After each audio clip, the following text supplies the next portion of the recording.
Hi, this is Chronicles and I'm your host, Simon Rushton. Today we have a guy all the way from West Africa, Lagos, named Afolabi. He's going to tell us about what it's like working as a nutritionist on our famous NHS, and probably we'll stroll into some other conversations about other things in comparing Nigeria, the beloved Nigeria, to England. Anyway, nice to have you today.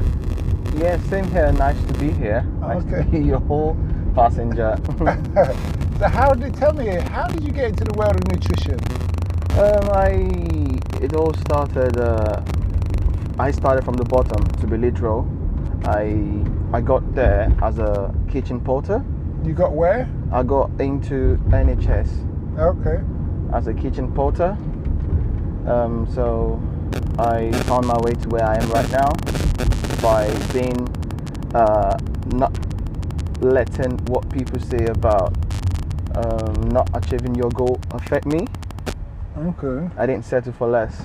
So how many years ago were you a kitchen porter to where you are today? That was about 7 years ago. Okay. You did a degree or a diploma? A few courses, but just level 3. Level 3, what? Yeah. Sitting in guilds and VQ? Yes. Okay, so you just constantly worked your way up. That's great. Yes, I did. Did you have a love for food, a love for nutrition? I have passion looking after people. Okay, so you're caring. Yeah, like catering for people, but not really healthcare per se. You just like doing looking the whole after, cooking yeah, and serving. yeah. Okay, I'm with you. Okay, yeah, that makes sense. Well, a chef must love his work. I agree. Are you, as a nutritionist, is it a case that you actually cook like a chef and serve people, or is it a case that you just designed healthy living meals? Yes, I do. It depends on the type of service user we get. I mean, when I mean service user, I mean patient. So we have some that are under nutrition, like malnutrited patients. That we have some that, for some reason, they can't eat. We have some that are just recovering from a long time. They can't eat? Yeah. Oh, do you mean like they had an accident or something? Yes. Okay, yes. Yeah. So they're on a tube or a drip or something? Yes. So okay. yeah. So it's just depending on the type of patients we have. So I don't do the cooking. So I just come up with a meal plan. Mm-hmm. Now, do you put some like that Lagos flavour in there? Tell me about it. Yeah, I've got a few African patients, so which they actually wanted the African flavor, like you called it, but in respect of their condition, we can't offer that to them because we need to get them back to their feet. So we give them the most appropriate options.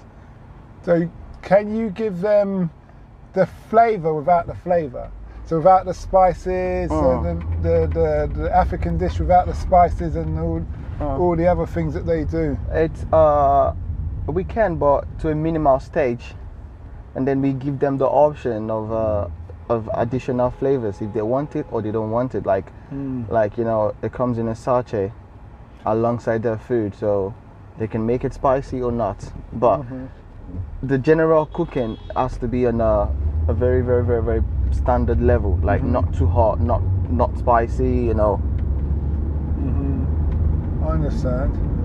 What kind of dish does for the African side of things, as talking to African descendants, what kind of food would you give? What is it? Yam, sweet potato? We do not have African options on our menu, but we have Caribbean menus. Oh, that makes sense. So the Caribbean menus, we got here first. That's why. Yeah. You get here first. Yeah, I know. I know. You come here late, man. Yeah, go. So we have just think of any jerk chicken. Exactly. Caribbean rice and peas, saltfish, roast chicken, curry lamb. You Nigerians love our food.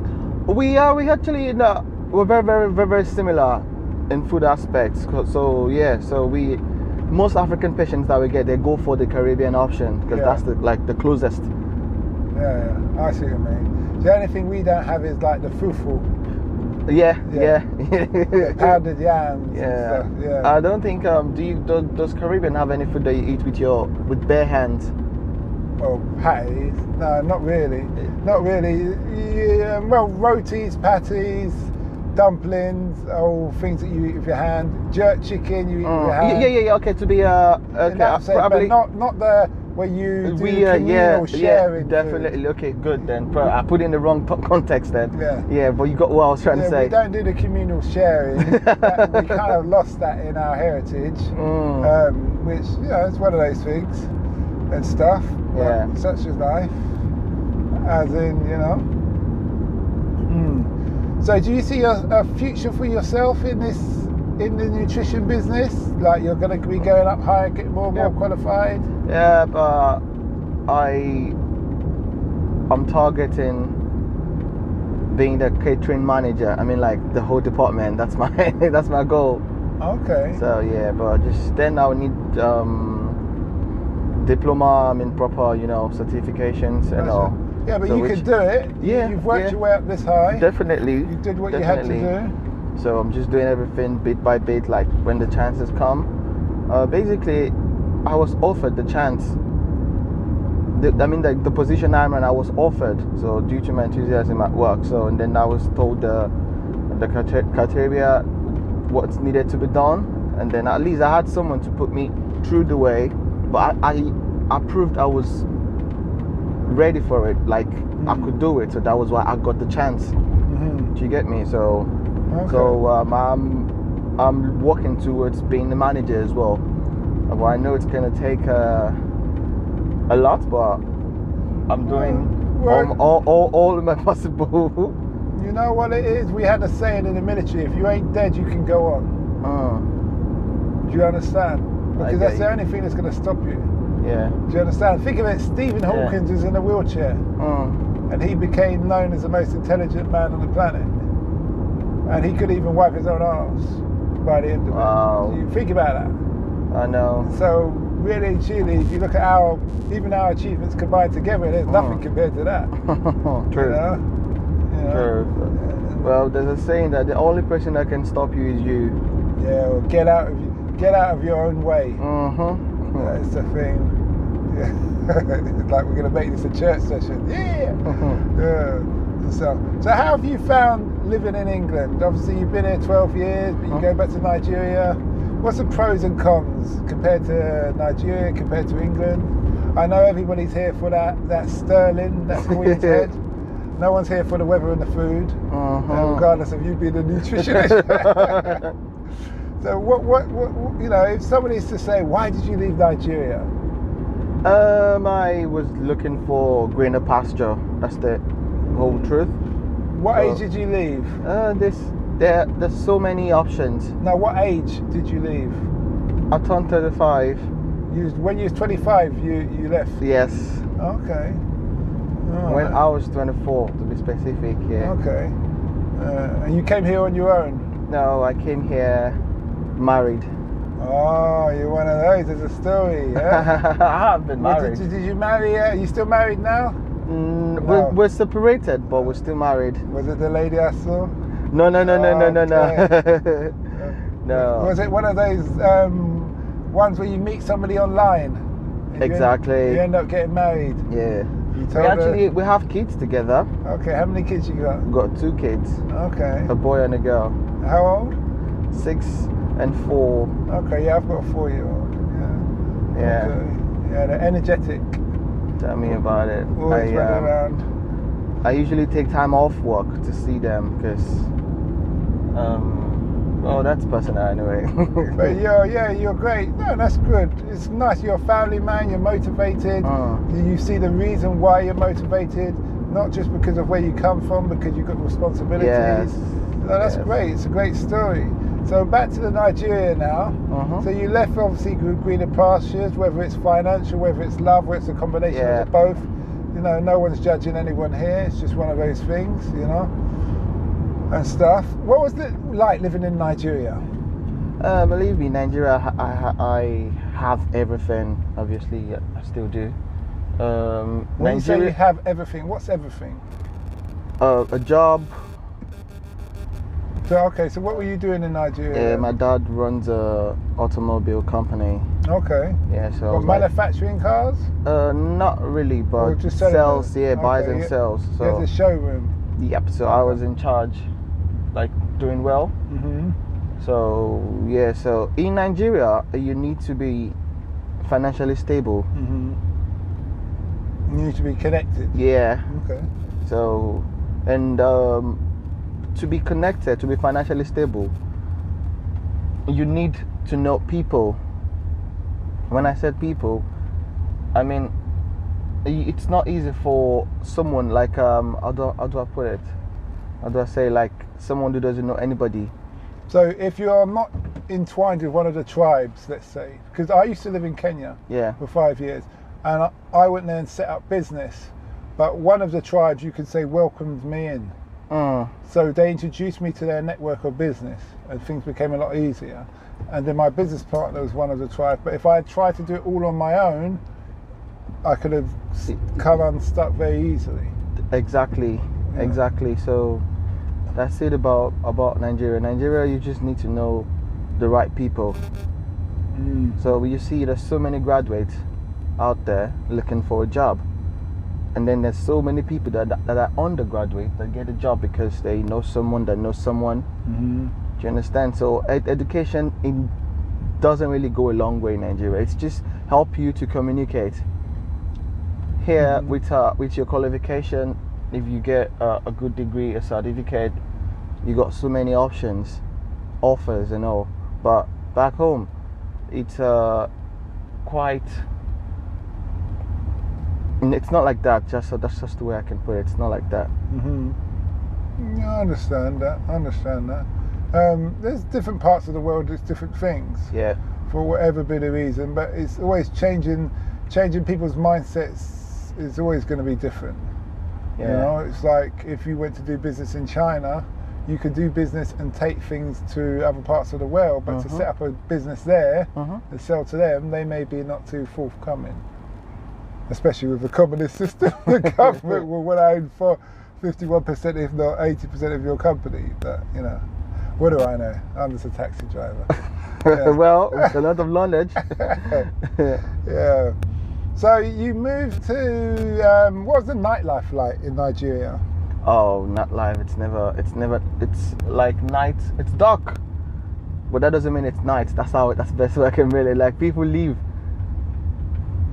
Go on. During the night. The nightlife, it's when some people just start their day. Okay, some people live during night time. Yeah. It's like prostitutes, drug dealers, nightclub owners, whatever. Not just prostitution. No, I'm just giving you an example. Yeah. Because I've travelled quite a few countries, and even when I lived I'm living in London now, but I used to work in a shop called Bagel King on Wharf Road in South London. And what I noticed, I used to start at 7 at night and start 7 in the morning, and there used to be a whole spectrum of people who just woke up and would live between that 12-hour period. Yeah. And it's like they're vampires because everybody who preys on somebody earns their living on preying on somebody else. So you've got the nightclub owners, you've got the drug dealers, you've got the prostitutes, you've got the call girls, you've got all these kind of, you could say, underbelly of society who just live in another world. And it's almost like that. Yeah. So I understand that, and it's not me saying I'm better than anybody, because no, but I just understood that you have a spectrum of people who live by night. By night, yeah. And by night. There is no government restrictions that says you cannot do anything by night, as long as it's legal. So the bars can be 24/7. Yes. 247. It's like that in Nairobi. That's why Nairobi's got a big vibe. Yeah. 247. Now the capital of Nigeria is Abuja. FCT, yeah, Abuja. Abuja. What do you call it? FCT. Yeah, Federal Capital Territory. It used to be Lagos. Yeah, it used to be Lagos. For some reason, why I don't know, which I don't know its right thing to say. No, I don't know. They changed it. Why did they change it? That's what I just said. I really don't know. Well, or maybe I know. I just didn't pay attention to it because then because it's been over 15 years. Okay. So from my understanding, I think they wanted to build a new, fresh city where it's more structured. And Yeah, Lagos that's has got true. overpopulated with people coming from the rural areas. Yeah. Because the problem is, people come to the capital and they haven't got enough. There's not enough housing. There's not enough things, so they build slums. True. They live in a bad way. Now you want a city that, ideally, where people come and everything's at a standard straight away. That's true. Because the older capital is like London, Lagos. Do you get me? It's overcrowded. You get people from all over Nigeria just travel there and without motives of how to make a living for themselves. Mm-hmm. But with the idea of like Lagos, anything I can do, anything to make anything to get money. So yeah. So probably that's why. Yeah. I think so. That's why they moved there. It's a fresh city, fresh start. Yeah. We had Milton Keynes, where it was a trial city, a perfect city with no traffic lights. Oh. And now it's grown, it's become more full, and every house had a drive-in garage and all those kind of things. And now you've got people living there, still living people. You could say it's worked. It's not going to become the capital, but it's something. True. You know, it's something in that regards. Yeah, and stuff.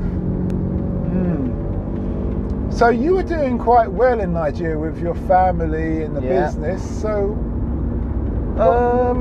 why go to the greener pastures, which is they're not really like you said.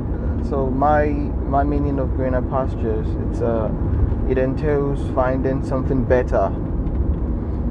Do you understand? So when I met my partner, and that was a fear for me as well, because it's like I'm jumping from one story to the other. Yeah. I used to be afraid of marriage.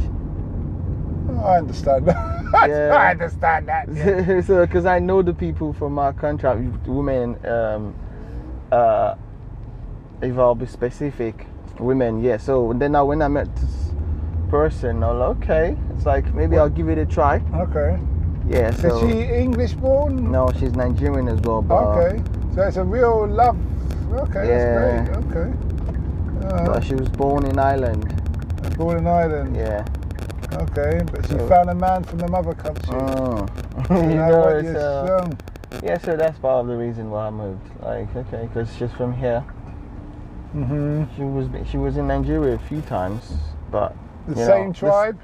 Yeah. But does that matter nowadays in Nigeria? Does it still? Sorry? Does that matter if you're different tribes? Yeah, some family are still having that barrier. Can I pick this call, please? Yeah, sorry. Hello? So you were saying, so you came back here, you met your lady, same tribe, and it's all worked out so far, and you got your kids. Did you have a love for nutrition in Nigeria? To be honest, no, because I was born in a family of girls, so they had to do everything.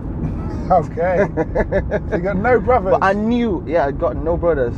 I know how to do, I've always, because obviously I'm around them, I'm seeing everything, but I was never bothered to, do it.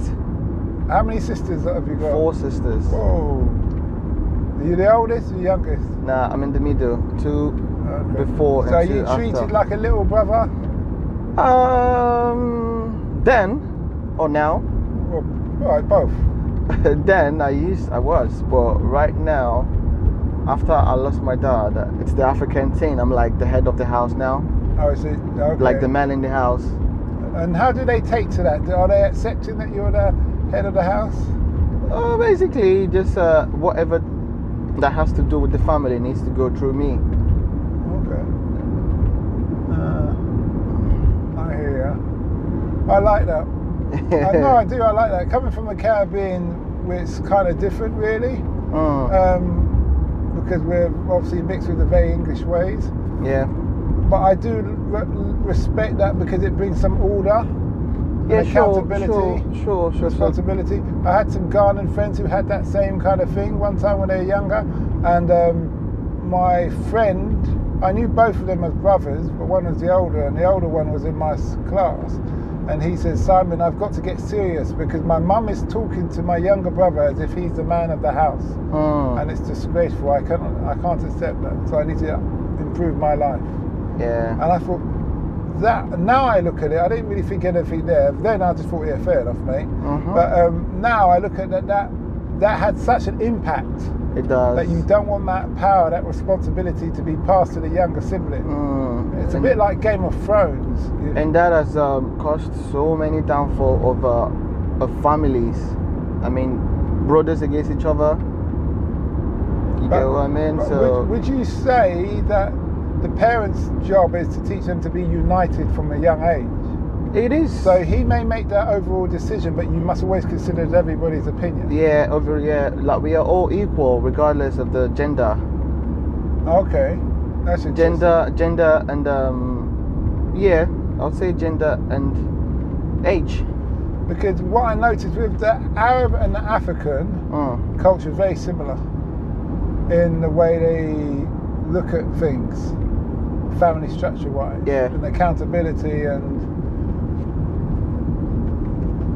all those things there, you know. So which is it's something. It's really something. So the move to England, what was the most daunting thing when you came to England? The weather, first start. Okay. The weather. I come from a country where it's 35, 40 degrees, 50 degrees max. And then when I got here, it took me just a week to adjust. So aside that, I think I did quite well because that was here. UK was not the first country I visited. Like I moved to. I was living in UAE for 8 months. Okay. What was you doing there?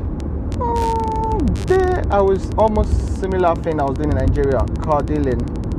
Oh, so you're doing. So you went there on a holiday visa, and just buying cars, sending them to Lagos. I met with some people, and then I was into that as well. But the weather and the people there, I mean in UAE, that's part of the reason why there's too many discriminations.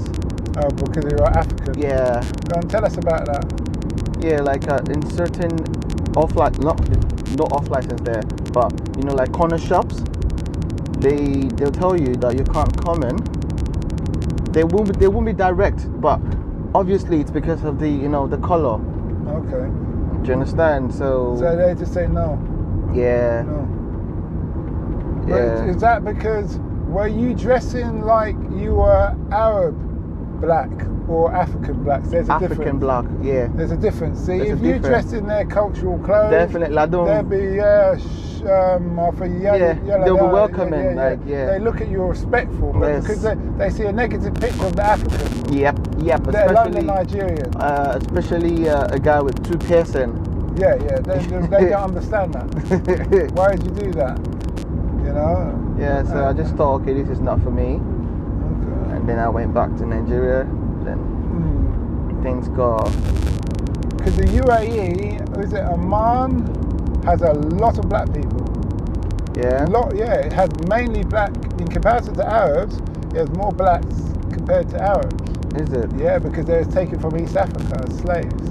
I see. And if you go back I'm into history and geography and all these things. Yeah. If you go back in so many thousands of years, the river that splits the Africa and the Middle East used to be a little stream at one time, so you could wade across. This was a migration of man. I see. And that's how people migrated around the world and changed their colour and pigmentation changed. Do you understand? Yeah, I do. So, and this is where a lot of people say that Middle East is not really the Middle East, it's Africa. Because how can it be the Middle East and it's not in the middle of the East? It's just what the colonial have called it. Yeah. Do you understand? I do. That goes into another subject, but this is just stuff that Yes, sir. enlightens, it's just facts at that time. People can do with what they may. in that respect of things. Stuff. But you're happy here now? Oh yeah, I am. Would you consider going back? Not now, but definitely I will be going back. Yes. Okay. Well, I do another podcast. It's called Africa Investor Stories. It's all about people who've invested in Africa from around the world. They share their stories of the good, the bad, and the ugly. I've got some people who spoke about doing business in Lagos, Nigeria. Other people, from Kenya down to South Africa. I'm even meant to be interviewing some Algerians because it's all Africa. It's all good in that respect. So you may want to check into that and hear people what they have to say. And maybe one day you'll be a guest. Yeah. I do have investments in Africa as well, by the way. Okay, that's great. Yeah, so I'm into property. All right, that's great. Yeah, and I've got this event center that get busy almost every weekend. Okay.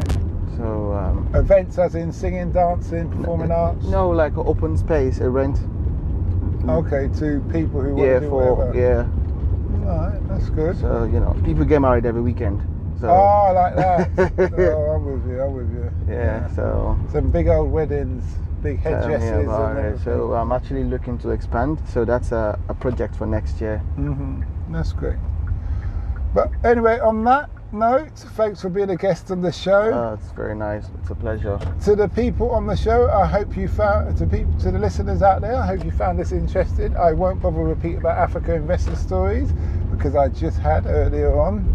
I hope you like this episode. It's a bit about nutrition, a bit about success, coming to England. It's not just a case that people who leave Africa weren't okay there. They come here for a bit of more greener pastures, but the same tension, they still have the plans to go back and they're still doing investment in their own countries. It's just that little bit of enlightenment that that CNN and the BBC never show. Apart from that, I hope you had a good time and have a good day. Bye.